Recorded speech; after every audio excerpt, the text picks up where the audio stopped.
Hello students, welcome to my YouTube channel. সকলোকে Assamese important চেনেললৈ স্বাগতম জনাইছো। যিসকল ছাত্ৰ ছাত্ৰীয়ে 2025 ত মেট্ৰিক পৰীক্ষা দিবলৈ সাজু হৈছে সেইসকল ছাত্ৰ ছাত্ৰীসকলৰ বাবে আজিৰ ভিডিঅটো অতিকৈ গুৰুত্বপূৰ্ণ। কাৰণ আজিৰ ভিডিঅটোত মই তোমালোকৰ লগত আলোচনা কৰিম যে বহুত ছাত্ৰ ছাত্ৰীয়ে কৈ আছে যে 2025 ত যেটো মেট্ৰিক পৰীক্ষা অনুষ্ঠিত হ'ব সেই মেট্ৰিক পৰীক্ষাৰ বাবে গোটেই কিটা সাবজেক্টৰ সিলেবাসখিনি সুন্দৰকৈ দেখুৱাই দিব লাগে যে কোনটো সাবজেক্টৰ কোনটো চেপ্টাৰৰ পৰা কিমান মাৰ্কছৰ প্ৰশ্ন কাটিব সবিশেষ সুন্দৰকৈ দেখুৱাই যাবলৈ বহুত ছাত্ৰ ছাত্ৰীয়ে কমেন্ট কৰি জনাইছে। গতিকে আজি তোমালোকৰ মাজত মই গণিত সাবজেক্ট অথবা ম্যাথমেটিক্স যেটো তোমালোকৰ আছে এই গণিত সাবজেক্টখন আজি তোমালোকৰ মাজত লৈ আহিছো। এই গণিত সাবজেক্টখনৰ কোনটো চেপ্টাৰৰ পৰা কিমান মাৰ্কছৰ প্ৰশ্ন কাটিব সুন্দৰকৈ তোমালোকক দেখুৱাই যাবলৈ চেষ্টা কৰিম। গতিকে ছাত্ৰ ছাত্ৰীসকল তোমালোকে ভিডিঅটো সম্পূৰ্ণ চাই থাকা আৰু এনে ধৰণৰ নিতৌ ভিডিঅ' মই পাই থাকিবলৈ ক'লে আমাৰ চেনেলটো সাবস্ক্ৰাইব কৰি ৰাখিবা। ছাত্ৰ ছাত্ৰীসকল এতিয়া চোৱা তোমালোকৰ ইয়াত আহি গৈছে সুন্দৰকৈ তোমালোকে ভালদৰে মনোযোগৰে চাই যাবা বিষয়সূচী তোমালোকে উলিয়াই লোৱা ঠিক আছে। তোমালোকৰ যেটো প্ৰথমতে আছে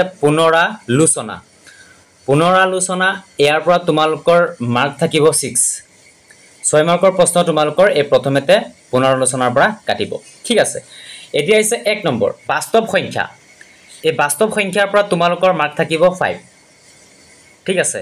5 মাৰ্কৰ প্ৰশ্ন তোমালোকৰ এই বাস্তৱ সংখ্যাৰ পৰা কাটিব।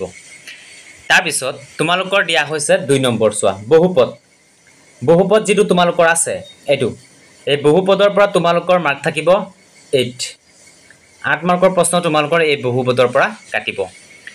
তাৰ পিছত তোমালোকৰ আছে 3 নম্বৰ চোৱা দুটা চলকত ৰৈখিক সমীকৰণৰ জোৰ ঠিক আছে।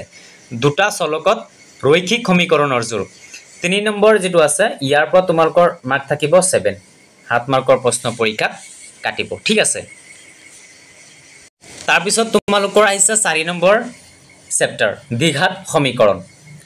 এই দ্বিঘাত সমীকৰণ যেটো তোমালোকৰ চেপ্টাৰ আছে এই দ্বিঘাত সমীকৰণৰ পৰা তোমালোকৰ মাৰ্ক থাকিব 6 মাৰ্কৰ প্ৰশ্ন তোমালোকৰ ইয়াৰ পৰা মেট্ৰিকত কাটিব 2025 ত। এতিয়া আছে 5 নম্বৰ সমান্তৰ প্ৰগতিৰ পৰা তোমালোকৰ মাৰ্ক থাকিব 6 এটোৰ পৰা 6 মাৰ্কৰ প্ৰশ্ন পৰীক্ষা তোমালোকৰ কাটিব। তাৰ পিছত আহিছে ত্ৰিভুজৰ পৰা তোমালোকৰ কাটিব 6 নম্বৰ চেপ্টাৰ চোৱা ইয়াৰ পৰা তোমালোকৰ টোটেল মাৰ্ক থাকিব 6 মেট্ৰিকত 2025 ত 6 মাৰ্কৰ প্ৰশ্ন ইয়াৰ পৰা কাটিব। তাৰ পিছত আছে স্থানাংক জ্যামিতিৰ পৰা প্ৰশ্ন থাকিব তোমালোকৰ 7 ঠিক আছে 7। তাৰ পিছত তোমালোকৰ আহিছে 8 নম্বৰ চোৱা 8 নম্বৰ চেপ্টাৰটো হৈছে ত্ৰিকোণমিতিৰ পৰিচয় ইয়াৰ পৰা তোমালোকৰ থাকিব মাৰ্ক 7 মাৰ্কৰ প্ৰশ্ন থাকিব। তাৰ পিছত তোমালোকৰ আহিছে চোৱা 9 নম্বৰ চেপ্টাৰটো হৈছে ত্ৰিকোণমিতিৰ কিছুমান প্ৰয়োগ ইয়াৰ পৰা তোমালোকৰ প্ৰশ্ন নাকাটে ঠিক আছে। ইয়াৰ পৰা প্ৰশ্ন নাহে তোমালোকে ভালদৰে পঢ়িবা দেই মানে ইয়াৰ পৰা কিন্তু ভালদৰে বুজিবলৈ চেষ্টা কৰিবা ইয়াৰ পৰা কিন্তু প্ৰশ্ন তোমালোকৰ নাহে। পিছত আহিব বৃত্তত 10 নম্বৰ অধ্যায় ইয়াৰ পৰা থাকিব তোমালোকৰ বৃত্তটো চোৱা ইয়াৰ পৰা তোমালোকৰ মাৰ্ক থাকিব 6। তাৰ পিছত আছে 11 অংকনৰ পৰা থাকিব 4 এটা প্ৰশ্নই কাটিব 4 মাৰ্কৰ এটাই থাকিব এটা প্ৰশ্ন তোমালোকৰ কাটিব কিন্তু দেই এই 11 নম্বৰ যেটো আছে অংকনৰ পৰা এটাই কাটিব 4 মাৰ্কছৰ। এনে ধৰে তোমালোকৰ আছে 12 নম্বৰ অধ্যায়টো চোৱা বৃত্ত সম্বন্ধীয় কালি 12 নম্বৰ ইয়াৰ পৰা 6 মাৰ্কৰ প্ৰশ্ন থাকিব পৰীক্ষাত। তাৰ পিছত তোমালোকৰ আছে 13 নম্বৰ চেপ্টাৰটো চোৱা পৃষ্ঠকালি আৰু আয়তন ইয়াৰ পৰা তোমালোকৰ 5 নহলে 6 5 বা 6 মাৰ্কৰ প্ৰশ্ন তোমালোকৰ এই পৃষ্ঠকালি আৰু আয়তনৰ পৰা কাটিব। আৰু আহিছে পৰিসংখ্যাৰ পৰা মাৰ্ক থাকিব 5 ঠিক আছে 5 মাৰ্কৰ প্ৰশ্ন তোমালোকৰ ইয়াৰ পৰা কাটিব।